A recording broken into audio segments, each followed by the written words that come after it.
আসসালামু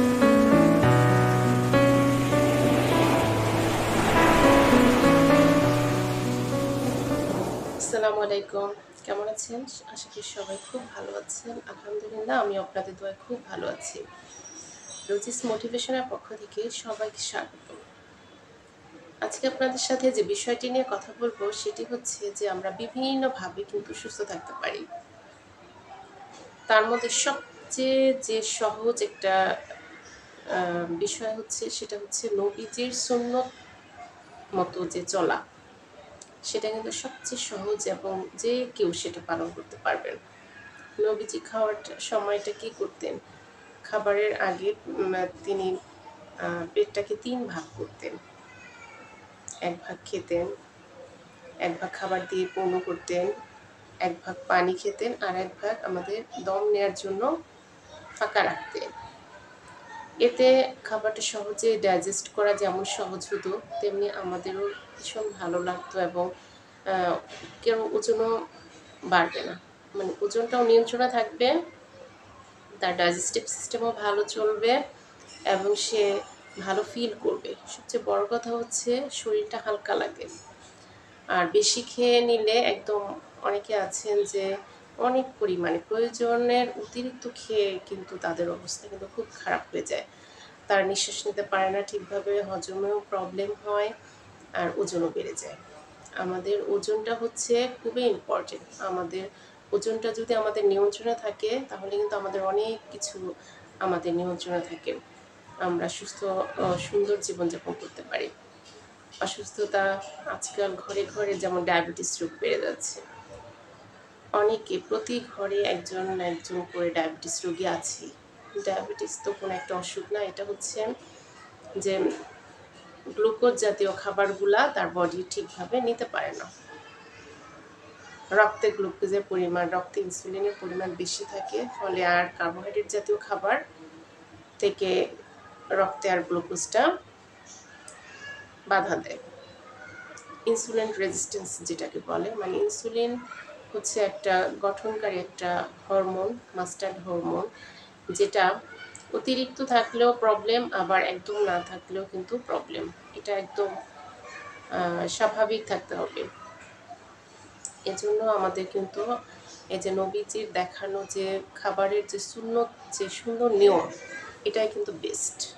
এটা আম পালন করলে কিন্তু ওয়েট ঠিক থাকবে, তার অসুখ বিসুখও হবে না এবং হজম প্রক্রিয়া খুব ভালো থাকবে। সে সুস্থতা অর্জন করবে। আগের মানুষ কিন্তু এত এত নিয়ম কানুন মেপে খাওয়া, এক্সারসাইজ করা, এত কিছু কিন্তু তারা করতো না। তারা খেত আর পরিশ্রম করত। দুটাই তারা এভাবে ব্যালেন্স করে নিত। খাওয়া এবং পরিশ্রম এই দুটার ভিতরে সুন্দর একটা ব্যালেন্সিংয়ের ফলে তারা কিন্তু অনেক দিন সুস্থ থাকতো। তাদের কিন্তু কোনো ডায়াবেটিস ছিল না, কোনো হার্টের সমস্যা ছিল না, তাদের কোনো যে প্রেশার, এখন অনেক মানুষ প্রেশার এবং কি অল্প বয়সেও দেখা যাচ্ছে যে তাদেরকে হাই প্রেশার হচ্ছে। এই প্রেশারও কিন্তু তাদের ছিল না। তারা খেত আর পরিশ্রম করতো, আর আগের খাবারটা ছিল কিন্তু ন্যাচারাল।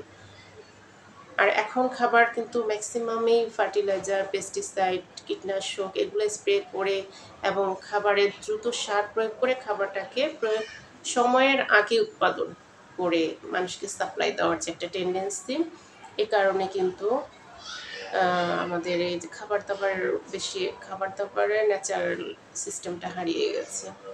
আর্টিফিশিয়ালি তাড়াতাড়ি উৎপাদন করতে যে খাবারের তো ১২টা বাজছে, আমাদের স্বাস্থ্যেরও অবস্থা খুব খারাপ হয়ে যাচ্ছে। আমাদের যেমন ইনফ্লামেশন হচ্ছে, তেমনি অতিরিক্ত মুটিয়ে যাওয়া, অলস জীবনযাপন করা, অলসতা আসা এবং কোনো কাজে ইনঅ্যাক্টিভিটি, কাজ করতে আগ্রহ কমে যাওয়া। আগ্রহটাই হচ্ছে আসল। কোনো কাজ করতে আপনার যখন আগ্রহ থাকবে তখন আপনাকে কেউ ধরে রাখতে পারবে না। কিন্তু কোনো কাজের স্পৃহা, আগ্রহ যদি আপনার ভিতরে না থাকে তাহলে আপনাকে কেউ কাজেও নিতে পারবে না। সো আমাদের ভিতরে সেই আগ্রহটা খুবই ইম্পর্টেন্ট। আর সেই আগ্রহ হবে আপনার শরীরটা যদি সুস্থ থাকে। সুস্থ চনমনা থাকলে আপনি বিভিন্ন কাজে যে এনার্জিটা দরকার আপনি সেটা পাবেন।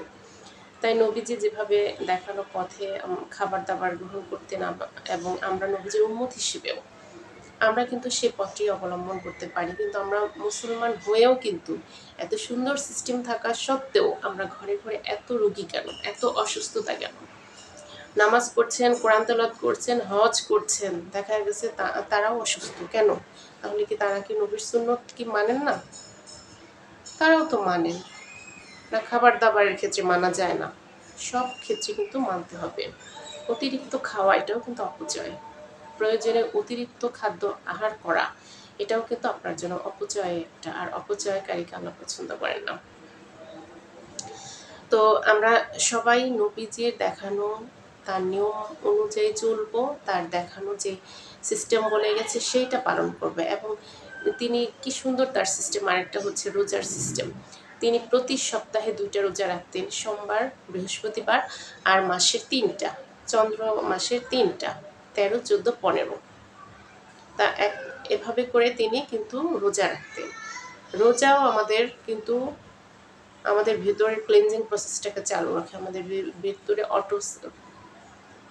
অটোফেজি সিস্টেমকে চালু রাখে। আমাদের ভিতরে যে অনেক ক্ষতিকর যে সেলগুলা থাকে, ওই সেলগুলা যখন আমরা রোজা রাখি তখন ওই সেলগুলা আবার এনার্জিতে কনভার্ট হয়, ওগুলা পুড়িয়ে ওগুলা রিসাইকেল করে আবার নতুন নতুন সেল রিজেনারেট করে। এটাও অনেক সুন্দর একটা প্রক্রিয়া, এবং এটা রোজাতেই কিন্তু ভালোভাবে আমাদের বডিতে চালু হয় অটোফেজি, যেটা জাপানের একজন বিজ্ঞানী ইসুনারি উসুমি তিনি কিন্তু এই অটোফেজি আবিষ্কার করে নোবেল প্রাইজ পেয়েছেন। তো আমাদের নবীজির দেখানো যে সুন্নত তরিকা, এই মতো আমরা চললে আমাদের শরীর সম্পূর্ণ সুস্থ থাকবে এবং আমরা ডায়াবেটিস মুক্ত সুন্দর বাংলাদেশ কিন্তু গড়ে তুলতে পারবো। অনেকে আছেন যারা হুজুর, যারা মানুষকে দিনের দাওয়াত দেন, তারাও অবশ্যই খাবার দাবারের ক্ষেত্রে নবীজির সুন্নত অবশ্যই মেনে চলবেন। কারণ খাবার দাবার বিভিন্ন ভ্যারিয়েশন, বিভিন্ন ভ্যারাইটিসের খাবার আসলে আমরা কিন্তু সেই সংযমটা আমাদের ভিতরে থাকে না। কোথাও দাওয়াতে গেলে কিন্তু প্রয়োজন অতিরিক্ত খাওয়া হয়, তারপরে ভালো খাবার দাবার হলে কিন্তু প্রয়োজনটাকে ক্রস করে যায়, আমরা আর সেই লিমিটটা ধরে রাখতে পারি না। সো আমাদের সব ক্ষেত্রে আমাদের লিমিটেশন বজায় রাখতে হবে। আমাদের নবী যেভাবে দেখিয়ে গেছেন, যেভাবে তিনি আহার করতেন, আমরা যদি সেইভাবে আহার করি তাহলে আমরা সুস্থ থাকবো এবং ডায়াবেটিস কোনো অসুখই আমাদের হবে না। আমরা সুস্থ থাকতে পারবো, আর সুস্থ থাকলেই আমরা আরও বেশি অ্যাক্টিভিটি, আরও বেশি উদ্যমী, আরও আমাদের কর্মস্পৃহা আমাদের ভিতরে জেগে উঠবে। আমরা জীবনটাকে আরও সুন্দরভাবে এনজয় করতে পারবো। আশা করি সবাই এইভাবে আপনারা নবীজির দেখানো পথে আপনারা খাবেন, আপনারা সুস্থ থাকবেন, শরীরচর্চা করবেন, মেডিটেশন করবেন, কিছুটা সময় নিজেকে দিবেন, নিজের সাথে একাকী সময় কাটাবেন। ভালো থাকবেন সবাই, সবাই সুস্থ থাকবেন, ভালো থাকবেন, নিরাপদে থাকবেন। আবার দেখা হবে অন্য কোনো এপিসোডে। সে পর্যন্ত সবাই ভালো থাকবেন। আসসালামু আলাইকুম।